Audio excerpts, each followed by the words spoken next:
हिंदी में कुछ भी नहीं आता और बोर्ड परीक्षा आप देने चले गए हो, तो आपको आखिर कौन सी ट्रिक अप्लाई करनी है, क्या ट्रिक आपको अपनाना है, आज की इस वीडियो में आपको बताने वाला हूं। बिल्कुल आपके बहुत अच्छे नंबर आप लेकर आने वाले हो अपनी बोर्ड परीक्षा में।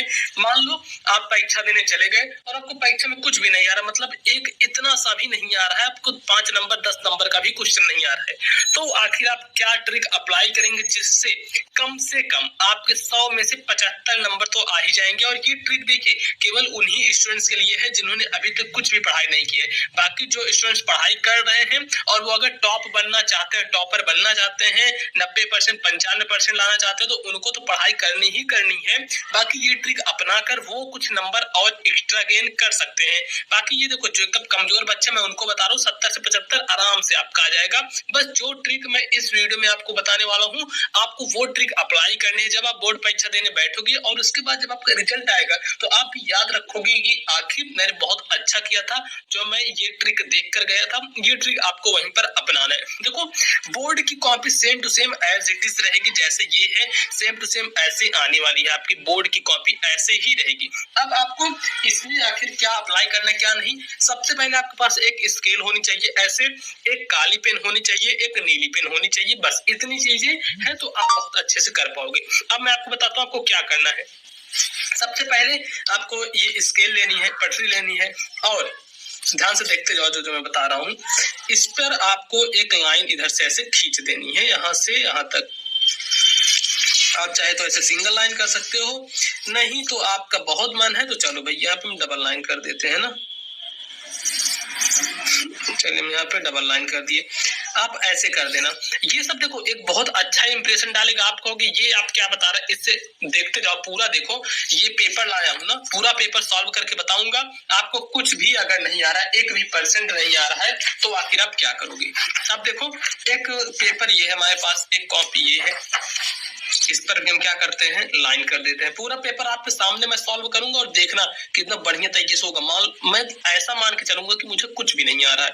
चलो इसको भी हम लाइन खींच देते हैं, बस आप देखते चलना। अगर आप बीच में भगा भगा के देखोगे तो आप समझ नहीं पाओगे, ये भी ध्यान रखना।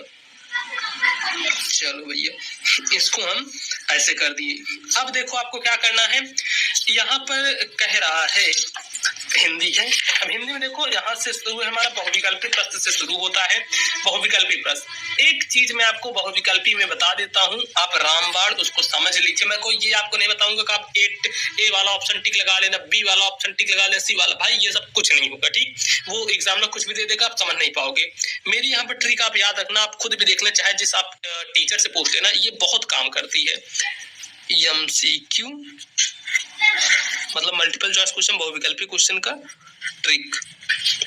सिर्फ यही ट्रिक आप अपनाओगे। ऐसा आप सोचो कि चलो हम ए और सी टिक लगा दें, बी और डी टिक लगा दे तो हो जाए, ऐसा कुछ नहीं होने वाला है, सब बकवास चीजें हैं। ठीक है, देखो अब मैं बताता हूँ क्या करना है आपको। 4 से 5 आपको कंडीशन दे दे रहा हूं, अगर आपको ऐसा कुछ मिल गया ऑप्शन तो वही टिक लगा देना है। सबसे पहला अगर आपको कहीं ऑप्शन दिख रहा है जिसमें वाह आया हो, मतलब राम व श्याम, तो आपको हमेशा वही वाले ऑप्शंस टिक लगाने हैं। ठीक, एक कंडीशन ये हो गई। दूसरा है और आया हो, जैसे राम और श्याम।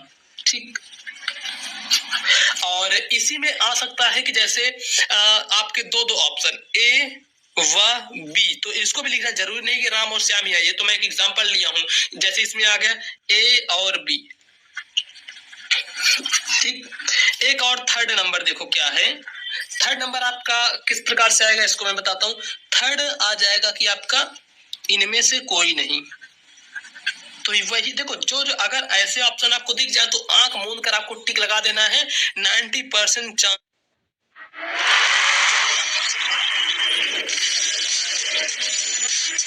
चांसेस में आपके सही हो जाएंगे। इनमें से कोई नहीं। ठीक, और एक आता है चौथा नंबर, इनमें से सभी। इनमें से सभी, और देखो एक पांचवा मैं आपको बता देता हूं, मान लो कोई चीज पूछ लिया गया, अब उसमें आपको ये ढूंढना है कि सबसे अलग हमारा कौन सा है, सबसे अलग ऑप्शन कौन सा है, मतलब सबसे अलग ऑप्शन, अलग ऑप्शन क्या बोलते हैं, विकल्प, अलग विकल्प आपको चुनना है और उसी पर आपको टिक लगा देना है। तो बस ये 5 चीजें आपको देखनी है, उसी पर टिक लगा देना है। मैं 100% गारंटी के साथ कहता हूँ वही आपका सही होगा। अब आप ये मत सोचना कि चलो कुछ लोग हमको पता है कि ए व सी इनमें से कोई भी लगा दिया तो आपका गलत हो जाएगा, लिख कर ले लो। आप पुराने क्वेश्चन जाकर देखना, मिलाना, गलत हो जाएगा। ये आप मत करना है गलती। ये जो मैं बताया हूँ बिल्कुल ट्रिक है और ये ट्रिक कोई काट नहीं सकता, चाहे जिससे जाकर पूछ लो, बस साफ बात। अब हम आ जाते हैं, इसके बाद हमारा आता है गद्यांश। यहाँ से इसको हम कर देते हैं साइड में, ये आप इतना देख लो, चाहे इसके स्क्रीनशॉट ले लो। अब आते हैं हम खंडवा पे, जो मेन चीज आपका शुरू होता है यहाँ से शुरू होता है, जो कि कितने नंबर का आता है, 50 मार्क का, ठीक है, 50 मार्क का आता है आपके बोर्ड परीक्षा में, जो कि खंडवा यहाँ शुरू है। देखो मुझे इसका कुछ नहीं आ रहा है आंसर, मुझे कुछ भी नहीं आ रहा है, फिर भी मैं देखो कैसे इसको हल करूंगा। तो खंडवा जो कि फर्स्ट है, निम्नलिखित में से किसी एक गद्यांश पर आधारित प्रश्नों के उत्तर दीजिए। देखो यहाँ पर गद्यांश है, गद्यांश में क्या करना, 3 चीजें दी हुई है। पहला है उपयुक्त गद्यांश का संदर्भ लिखना है, मतलब इसका संदर्भ लिखना है। अब आपको लेखक का नाम पता ही नहीं तो आप कैसे लिखोगे वो भी मैं आपको बताता हूँ। फिर है गद्यांश के रेखांकित अंश की व्याख्या करनी, फिर है लेखक ने विश्वासपात मित्र की तुलना किससे की है।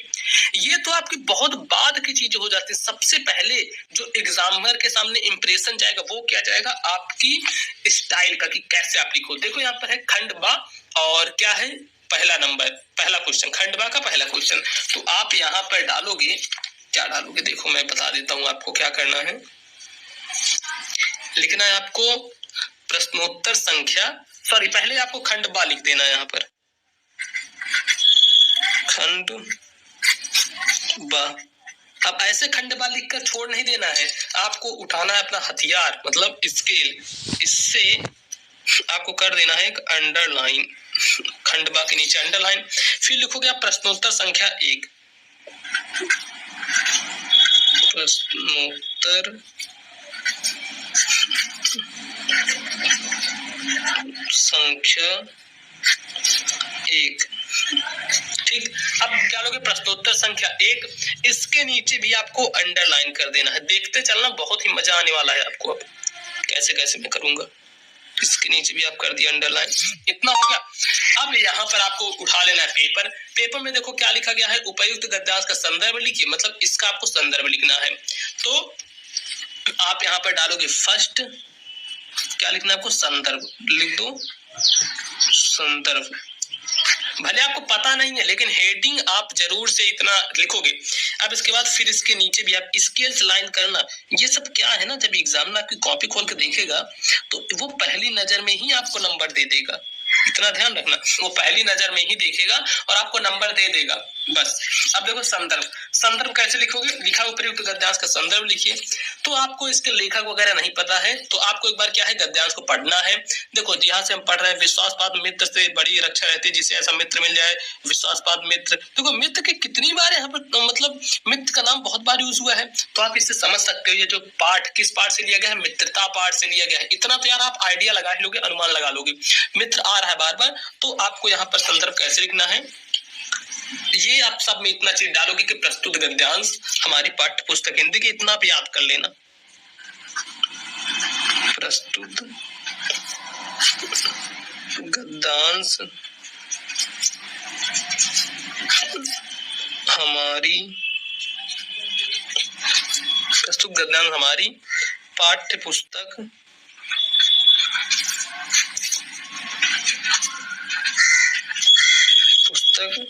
हिंदी के।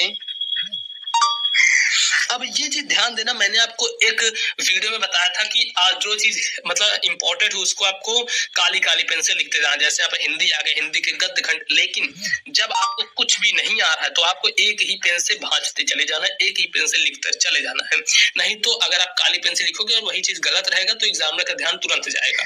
वो चीज काली पेन और नीली पेन का मतलब मेन चीज तब उपयोग किया जाता है जब आपका एकदम क्लियर है कि 100% सही हो, तो इतना ध्यान रखना। चलो, प्रस्तुत गद्यांश हमारी पाठ्य पुस्तक हिंदी के गद्य खंड गद्य खंड में संकलित, इतना आपको याद कर लेना, ठीक है, बस इतनी लाइन। संकलित किस पाठ से लिया गया है? मित्रता, तो यहाँ पर लिख दोगे मित्रता, बंद कर दोगे, नामक पाठ से लिया गया है, ऐसे लिख देना है, जहां से आपका हो जाएगा संदर्भ। उसके बाद आता है आपको व्याख्या करने, तो व्याख्या करने का मैं बता दूं, सेम चीज जहां जहां है वही उतारते चले जाना, बस स्टार्टिंग में लिख देना है लेखक कहते हैं कि। आप कैसे लिखोगे?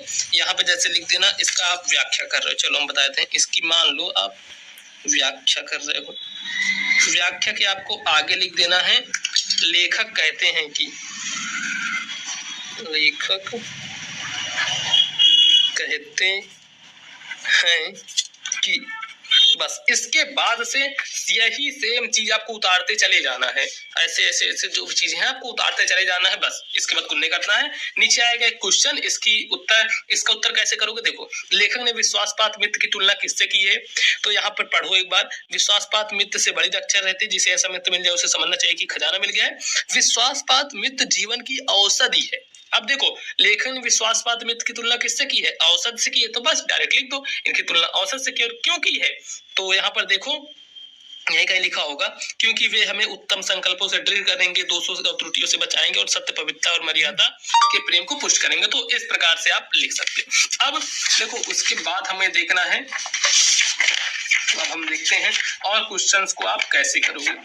जैसे कि आपके सामने आ गया जीवन परिचय लिखने को, ये देखो जीवन परिचय आ गया, तो जीवन परिचय का क्या हमारा 6 नंबर क्वेश्चन है, 6 का वाला। तो हम यहाँ पर फिर ऊपर करेंगे। अब यहाँ पर देखो इसको कैसे डालोगे, यहाँ पर आपको लिखना है प्रश्नोत्तर संख्या 6, यहाँ पर लिखेंगे हम प्रश्नोत्तर संख्या 6, प्रश्नोत्तर संख्या 6, और 6 का कौन सा है? का वाला। तो यहाँ पर ब्रैकेट में हम डाल देंगे 6 का। तो नीचे करेंगे हम अंडरलाइन, ये देखो अंडरलाइन जरूर से करना है, इससे एक अच्छा प्रभाव पड़ता है, मतलब कॉपी आपकी देखने में थोड़ी अच्छी लगती है। इतना चीजें कर देंगे।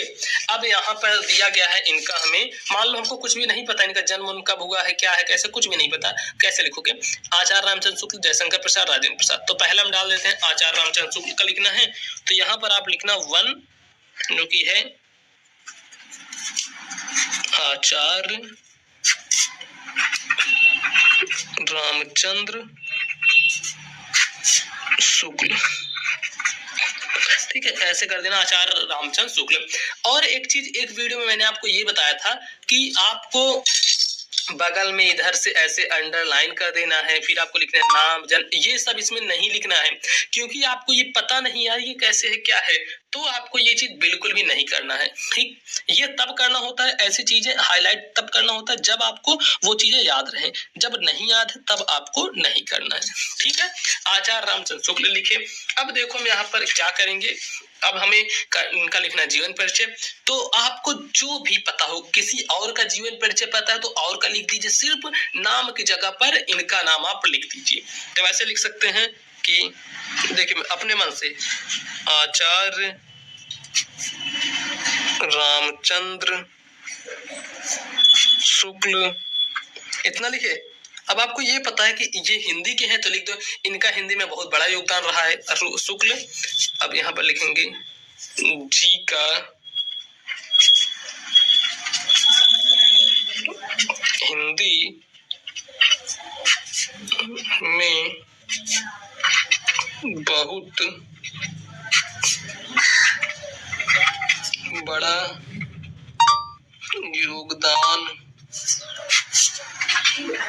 रहा है। अब देखो अगर आपको इनका जन्म उन्म नहीं पता ना, तो ऐसे लिख दो कि इनका जन्म, अब जरूरी थोड़ी ना है गांव का नाम लिखना, लिख दो एक छोटे से गांव में हुआ था, ऐसे लिख दो ना। एक मतलब आपको स्टोरी बना बना के लिखनी है ऐसे, छोटे से गांव में हुआ था। बस ऐसे ऐसे बनाते बनाते आपको जो भी आपके मन में आए ऐसे बनाकर लिख देना। 100% गारंटी है आपका सही हो जाएगा। ये देखो 5 नंबर का आता है, 5 में से कम तो आपको 3 नंबर तो देख के ही जाएगा। और एग्जामिनर ने अगर नहीं पढ़ा तो भाई 5 में से 5 भी आपको मिल सकते हैं।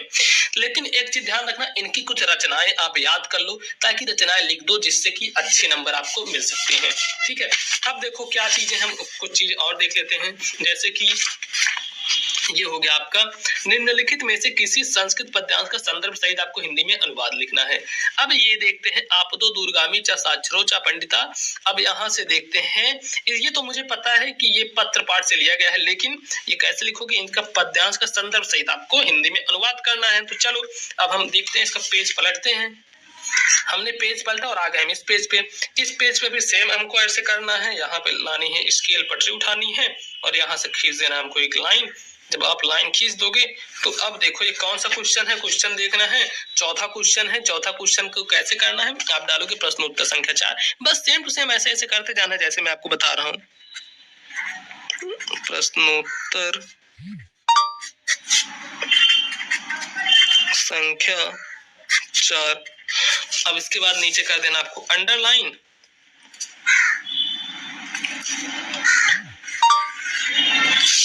बस आपको यहाँ पर लिखना है संदर्भ। मान लो आपको संदर्भ आ ही नहीं रहा था, आप कैसे लिखोगे। कुल मिलाकर आपको बोर्ड परीक्षा में कॉपी भरने से मतलब होता है, जरूरी नहीं कि आप सही लिखो। ये सिर्फ आपके लिए ट्रिक है, बस मैं आपको बता रहा हूँ, आप जितना अच्छे से भर पाओ। लेकिन ये नहीं कि एकदम उल्टा सीधा लिखो। देखो हिंदी से रिलेटेड लिख दो, कुछ भी लिख दो, नंबर मिल जाएगा। आप लिख कर ट्राई कर लेना। देखो ये क्या है आपका संस्कृत खंड, तो आप ऐसे लिख सकते हो, प्रस्तुत संस्कृत खंड, प्रस्तुत संस्कृत खंड हमारी पाठ्य पुस्तक